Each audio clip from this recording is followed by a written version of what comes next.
Let's talk about Moses Mendelssohn, a German Jewish philosopher, theologian, and literary critic who was born in Dessau, lived throughout much of the 18th century, was a contemporary of Immanuel Kant, and in fact was one of the key figures of the German Enlightenment, along with Kant, Goethe, Lessing, Herder, and a variety of others. He was a prominent intellectual of the time who wrote about a series of topics. Today I want to talk just about his views on ethics. I think they're especially interesting, not only because he's writing at around the same time as Immanuel Kant, and so gives us a different perspective on the way in which ethics was thought about in Germany at the time, but also because there's so many parallels with what Kant does. And I think the contrast between the two helps to show both the similarities and differences in a way that's pretty illuminating. Moreover, I think Mendelssohn's way of looking at things is actually much more intuitive than Kant's way, and so to some extent, I look at what he says and I think this is actually pretty much what many people today who teach ethics in analytic philosophy departments, at any rate, but I think more broadly than that, do at the beginning of ethics courses when they talk about basics of moral reasoning. So I think Mendelssohn is onto something here, and onto something quite interesting, something quite intuitive, and looking at his views can actually help us understand both the strengths and the weaknesses of that, as well as what it takes to get beyond that to go to something like Kant's perspective. Mendelssohn has a pretty simple view of how we go about moral reasoning most of the time. Suppose we observed a theft, and we thought, that's wrong. What's going on there? He says there's a simple syllogistic type of inference that lies behind that judgment. I think that was a theft. That's wrong is my conclusion.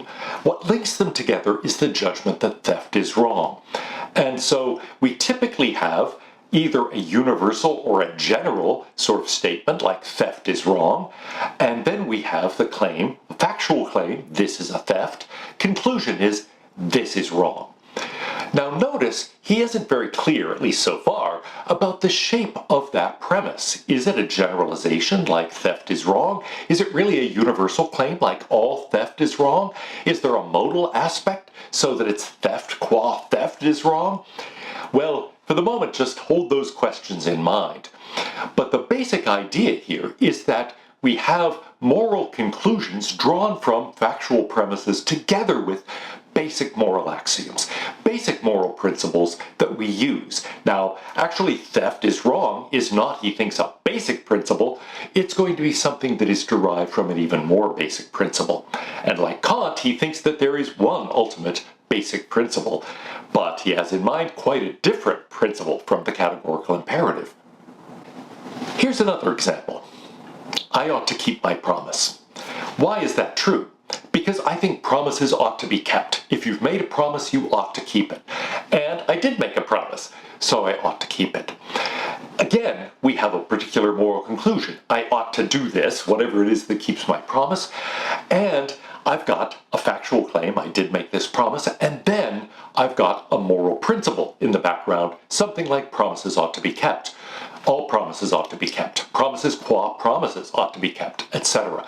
There is some form of more general principle lying in the background. Mendelssohn's term for these is moral maxims. I've got moral maxims in the background. Things like theft is wrong, or promises ought to be kept. And those are going to be used routinely in common sense moral reasoning. Common sense moral reasoning relies on those kinds of basic principles. Things that John Stuart Mill, for example, would consider secondary principles. Not the most fundamental moral principle, but nevertheless the kinds of things we use, and we usually learn very early in life, and we use to manipulate the world around us and to maneuver within it in a way that's ethical. So we think, yes, I should keep my promises. I should not steal. I should not kill innocent people. And so on. I have my head full of these sorts of maxims. Some of them might be very general and have no exceptions at all. Some might have exceptions, but they're pretty rare. Some might have a lot of exceptions because they're just kind of generally good principles of living, but really aren't the kinds of things that take precedence very often over other kinds of moral considerations. Well, this is a pretty simple picture, but Mendelssohn concludes that there are several different components of an ethical theory, basic things that any ethical theory needs to do. One of the first is to explain these moral maxims. What are these moral principles from which we derive moral conclusions? We need some account of what they are. We need to know what our axioms are, as it were, what our theorems are, what we can use in guiding us through the paths of life. The second thing that we have to understand is the inferential part. How do I get from those to my conclusions? And there, we do need to know more precisely what the logical form of these is. Are they universal statements? Are they generics? Is there a modal aspect to them? We're going to need to know that in order to know how to apply these to hypothetical as well as actual situations. So those are important. Once we focus on those maxims, we're then going to have to think, well, what is their source? What is the source of their normativity? That is to say, why do they bind us? Why do they have this kind of force over us? And also, source in a different sense, where do we get them? How do we derive these? Do they depend on something even more basic? And finally, how do we know them? How do I know what these are? That's not necessarily an easy question to answer, even if I've got some theoretical account of what their ground is metaphysically. It might be actually pretty hard to figure out what they are, even given that. Knowing, for example, that chemistry depends on physics, well, that's a helpful and very important thing to know, but still, if you're going into the chemistry lab, to try to think things through just knowing physics without knowing any chemistry is going to be enormously difficult. So how is it that we know these moral maxims, whatever their metaphysical ground or other ground happens to be? Let's focus first on the normative question. What are the moral maxims that we use in deriving particular moral conclusions? What are those moral principles? Now, before we begin to answer that question, Mendelssohn thinks it's important that we confront a possible objection. Objection, or you might say just a methodology. Are we looking here for things that are relative to a particular time, place, culture? If so, we have to look at particular times, places, and cultures to answer that question. If it's more absolute, then we don't really have to do that. We can think about the problem more abstractly. Now, a lot of these things, he thinks people pretty universally agree upon. You should not kill innocent people. You should not steal. Those are pretty universal. On the other hand, there are places where cultures really do disagree. Maybe about the scope of moral concern. For example, in some cultures, you really should not harm any living being at all. In others, it's specifically human beings that have a special moral status. People disagree about whether or not it's legitimate to drink intoxicants, for example. That's a place where cultures, religions disagree. They also disagree about telling the truth versus lying. When is it okay to tell a lie? When is it okay to shade the truth or be intentionally ambiguous or misleading or something? You might think that even within a given culture, that depends on various kinds of context. There are people who think that in business or other forms of negotiation, bluffing and other forms of misleading the other person are perfectly okay. And so, some places, people do seem to disagree. On the other hand, on big questions, they don't seem to. So how should we answer this question? Can we think about this in the abstract, or do we have to actually look at particular contexts, particular times, places, cultures?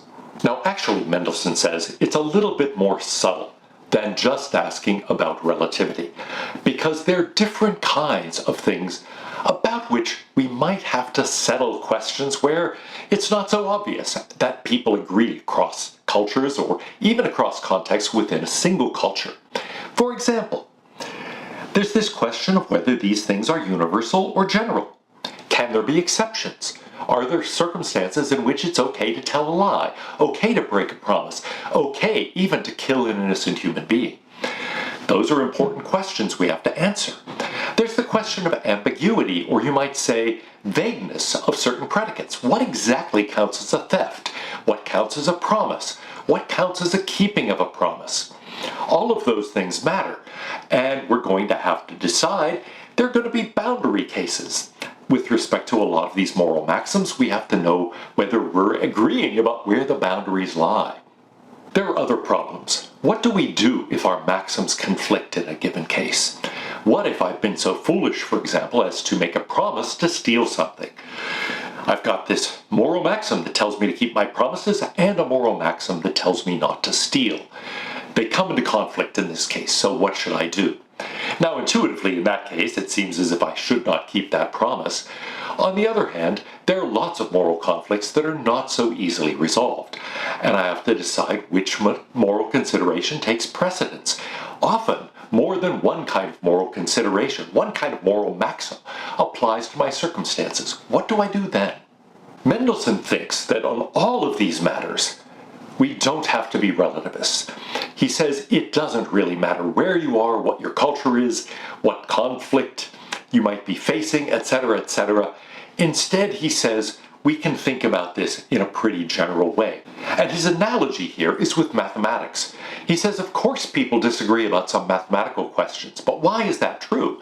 Well, partly people have different levels of knowledge, and some questions might simply be open questions and people have different views about how they're likely to turn out. Sometimes it's a question of insight. One person sees something the other doesn't.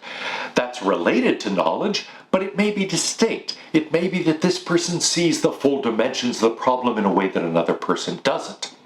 There are other kinds of differences that explain this just in terms of the differences of the moral agent or the knower. For example, there can be differences in reasoning ability. I may be able to draw inferences that you can't. I may, in particular, be able to draw inferences from, let's say, rules about promise keeping that, not having much familiarity with contracts and so on, you don't have familiarity with, but you may exceed me in your knowledge of and your reasoning ability with respect to other kinds of moral problems. In all of those cases, we end up saying not that math, for example, is relative, but instead there are different degrees of knowledge and understanding of mathematics. So, he says, there are different ethical truths in different places, different times, etc. Instead, they're just different levels of reasoning ability. And he thinks he can find a basic moral maxim on which everybody is going to agree. Mendelssohn, in fact, thinks there is one moral maxim on which everybody agrees. That is a basic presupposition of all moral reasoning, period. And that is, perfect yourself and others. He writes, make your own inner and outer condition, and that of your fellow man in proper proportion, as perfect as you can. Mendelssohn thinks there is one moral axiom that everybody, regardless of context, culture, time, and place, are going to agree on. It's a basic presupposition of moral reasoning and of all those moral maxims. And it comes down to this: perfect yourself and others. Be a better person, make other people better people. Or, as he puts it, make your own inner and outer condition, that of your fellow man, in proper proportion, as perfect as you can. Now, at this point, we can raise a lot of interesting questions. Yes, perfect yourself. Be a better person. Perfect others. Make them better people. Try to not only become better yourself, but make the people around you better. It's an inspiring ideal. But there are a lot of questions to be asked. At what cost, for example? How hard do I have to work at this? At making myself a better person, at making other people better? How much do I have to devote to this? And how much is it in the end going to cost me? But there are other important questions too. After all, isn't this a license to become a busybody? Not only focused exclusively on my own moral status and my own moral improvement, but the moral improvement of other people? Am I going to have to go around telling people, hey, you shouldn't do that, you should be this kind of person, etc.? Am I going to become a pain in the butt, in other words, thinking about how I am supposed to be influencing others? Maybe that's going to turn me into a not very admirable person at all. In short, you might think, this is telling me to become a meddler, somebody who's constantly meddling in other people's affairs. But there are other interesting questions that we need to raise about this. After all, if I'm to perfect myself and perfect others as much as possible, when do I ever get a chance to rest? Now, we might say, well, rest is part of becoming better. After all, if you're exhausting yourself, you're not going to be very good. And so we can answer it in that way. But still, you might think there are times when I just need me time. And that raises another sort of question. Am I talking about maximizing here or simply satisficing? So I should make myself better, make other people better, perfect myself and others. But do I have to seek maximal perfection? Like, what at this moment could I be doing to make myself as good a person as possible? Or can I simply do enough? That's an important moral question in general, and as soon as I set up some kind of scale like degrees of perfection, or in utilitarianism, degrees of benefit versus cost, for example, I face that kind of question. Do I have to do as much as possible, or can I just do enough? If I'm over this bar, even if I'm not at the maximum, is that okay? So that's an important issue that we have to confront. We have a contrast here between anything worth doing is worth doing well, and anything worth doing is worth doing badly, or at least just adequately, okay? Which we might think, simply saying, look, as good as possible? I don't know. That sounds really hard. Can I just do enough? Can I make myself good enough and make other people good enough?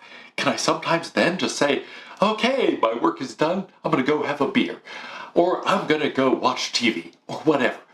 Well, that's an important question that so far we don't have an answer to. Let's talk for just a moment about the second part of ethics as Mendelssohn conceives it, the inferential part. Given some set of moral maxims, how do I actually go about deriving moral conclusions in particular cases? What's my logic of moral reasoning? Now, that's a complicated topic in itself. Deontic logic is a large field of study, and Mendelssohn doesn't do anything to develop any kind of logical system. But still, he tells us a few things that give us some indication of how he's thinking about it. We go from our general moral maxim, our most general one, seek perfection in yourself and others, to then derive a variety of additional maxims. I've mentioned a couple of those, keep your promises and don't steal, but there are many others.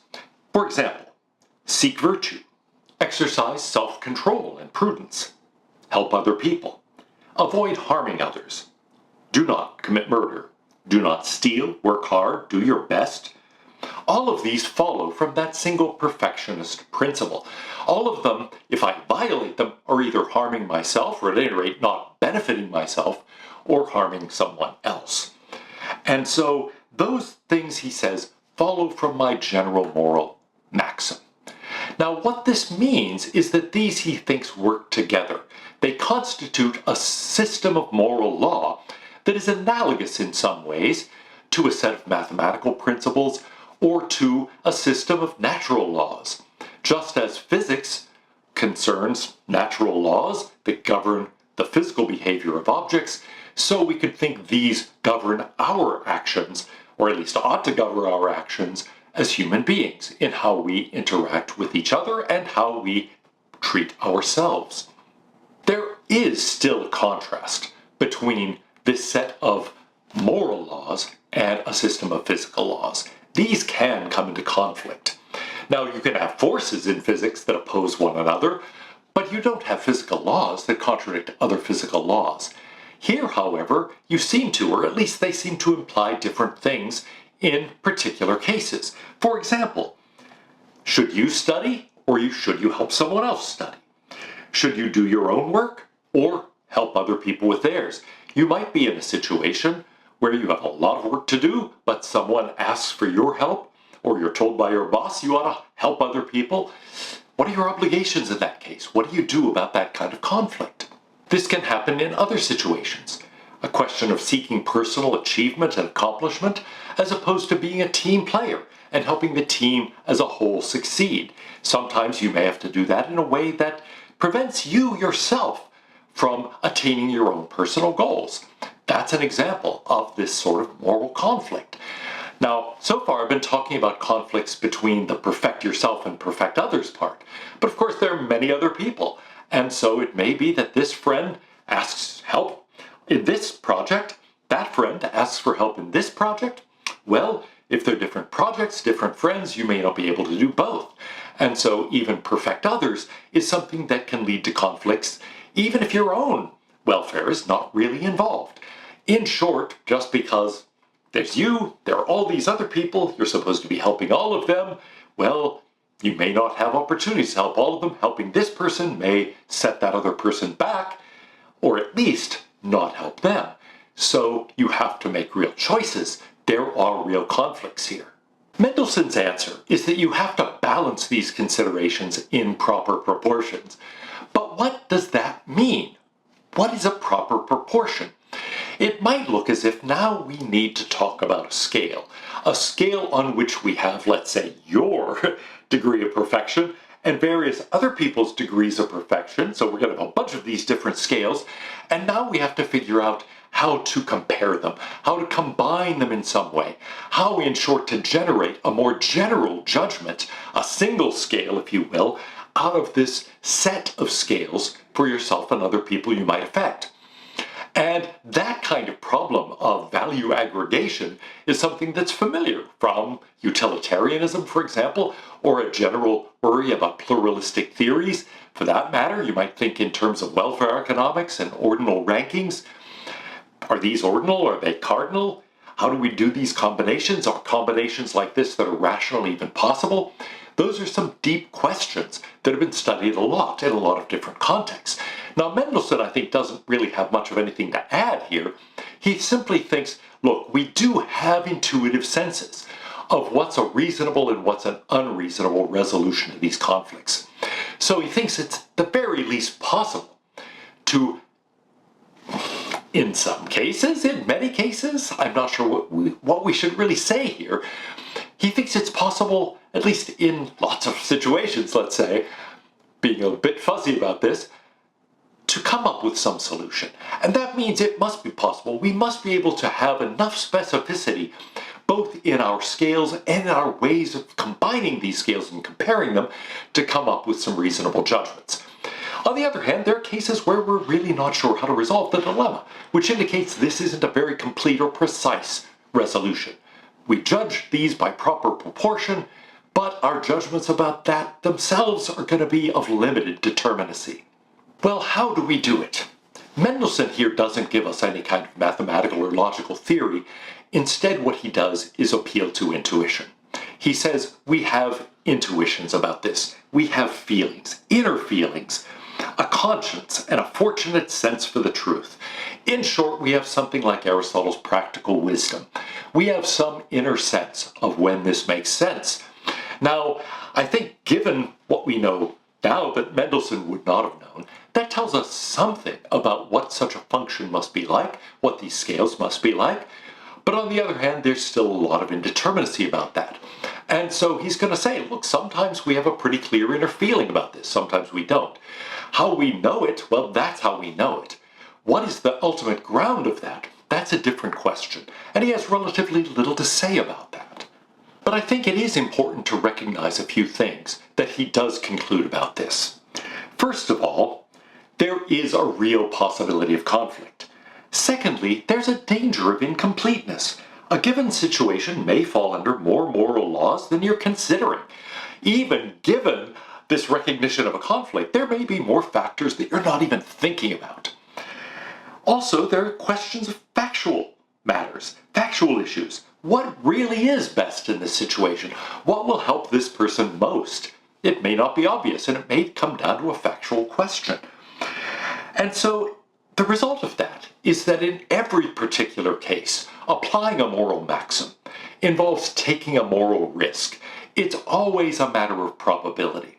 So to go back to our initial claim about syllogistic reasoning, it really isn't as simple as all theft is wrong. This is a theft, therefore this is wrong. Be nice if that were true, but actually knowledge that this is wrong depends not only on it being a theft and the fact that theft is wrong, but also that no other relevant moral considerations are at stake here. And that's always a judgment we have to make. We have to say, look, if nothing else intervenes, then this is what applies, this is the conclusion we draw. But it is always possible that we are in a situation of moral conflict. So we shouldn't rest content with that sort of attitude. We shouldn't treat this as merely deductive reasoning. There is always a defeasible element, because it might be that even if, considering the factors we've got, that's the right conclusion, there might be factors we are not taking into account at all. Now let's talk about the source of these moral maxims. First of all, from a constitutive or a metaphysical point of view, what grounds them? The first thing to say is that it is not a version of divine command theory. This is not grounded on religion. He says, now it is true that God commands that we obey the principle of perfection, that we should perfect ourselves and others as much as possible. But its force doesn't derive from God's command. God commands it because God necessarily wills what is best, and maximal perfection is best. So here you can see that he really does have in mind a kind of maximal version of this. I am to make myself as good as I possibly can. I am to improve others as much as I possibly can. And so I am really held to a very high standard here. God wants the best. God wills the best. And that is not the ground of this in the end, but it is true. And it is something that tells me, in part, if I'm religious, well, this is one of the ways in which I might actually know this. That's not the only way. It is knowable, he thinks, independently of religion, but it is a possible way. So what is the ground if it's not something that is involved in divine revelation or the nature of God? He says it's rational nature itself. Rational nature is something that leads me to seek perfection in myself and others. Now, why is that true? Well, a law of nature directs us, he says, serves as the basis for our moral evaluations. And here's the key idea. As rational creatures, we are driven toward the perfection of our rational nature and our characters. Notice the similarity to Kant, who says that rational nature exists as an end in itself. Rational nature values, qua rational, its own rationality. Mendelssohn has very much the same view here. Rational nature drives toward the perfection of itself, of its rational nature, and of us more generally as rational beings. Mendelssohn and Kant, despite the fact that they formulate this basic principle quite differently, Kant talks about acting only in that maxim you can will at the same time as universal law, treating humanity always as an end in itself, never as a means only. We don't find language like that here. Perfect oneself and others, that doesn't sound similar at all. But it rests on the same bedrock. Rational nature, qua rational, values its own rationality and in fact seeks the perfection of rational beings. What about the epistemic question? How do we know about these moral maxims? How do we actually understand this? We've talked about one possible way, religion. But he says that's not the only way. In fact, it's not the way that most of humanity is going to know this. Here, Mendelssohn says, we have both a priori and a posteriori sources of knowledge. A posteriori, we observe what other people do. We develop our own sense of right and wrong, our own conscience, our own inner feeling about things, in part by observing and internalizing the direction we get from other people. We see what they like and dislike. We see what seems to make them better and see what seems to make them worse. And we formulate judgments on the basis of that. So in short, one of the sources is empirical. We observe what people seek and what they avoid. We notice in the process of that desires, feelings, instincts, rational judgments. All of these things aim to preserve and better our condition, or the condition of someone else. And that leads us to an a priori source of knowledge. Rational agents with free will are motivated, he says, by order, beauty, perfection. Now here we could get that too a posteriori. We might notice that rational people seem to like things in order. They seem to admire beauty. They seem to seek to better themselves and others. So there is an empirical basis for this. But we start noticing that actually if we think about what rationality itself is, we realize it's about attaining goals, attaining desires, in short, making us and our own situations better. And insofar as there are other rational beings, we realize they're doing the same thing, and we often need other people's help. We often need to help other people to help them attain their goals. And we start noticing then that rational nature seeks improvement. It seeks to improve the condition of ourselves and of other people. And so we project that. No matter where we are and how good we are, he says, still there's this drive for improvement. This is why, in the end, I think Mendelssohn is not happy. He's not satisfied with being a satisficer. Why not?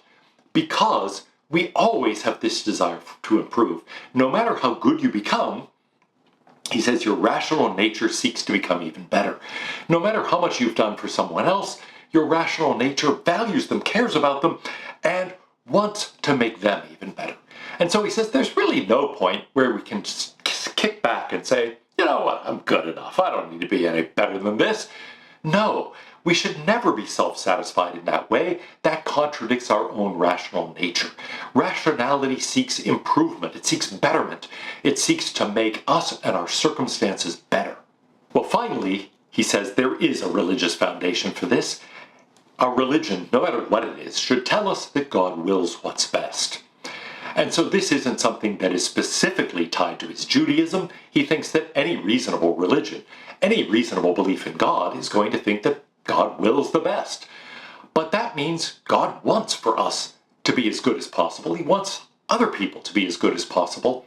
And so he thinks that religion itself can be a source of knowledge. It's not the only source. It's not a necessary source. But nevertheless, it can be a valuable source because it too points us toward perfection, toward maximization of this. God is going to want what is best. And so that tells us we should strive for what is best. For us, that's unattainable, but we can always try to be better. And so Mendelssohn leaves us with this idea. No matter what position we're in, we can be better. We can be better people. We can make our circumstances better. We can make better the circumstances of others and even make them better people.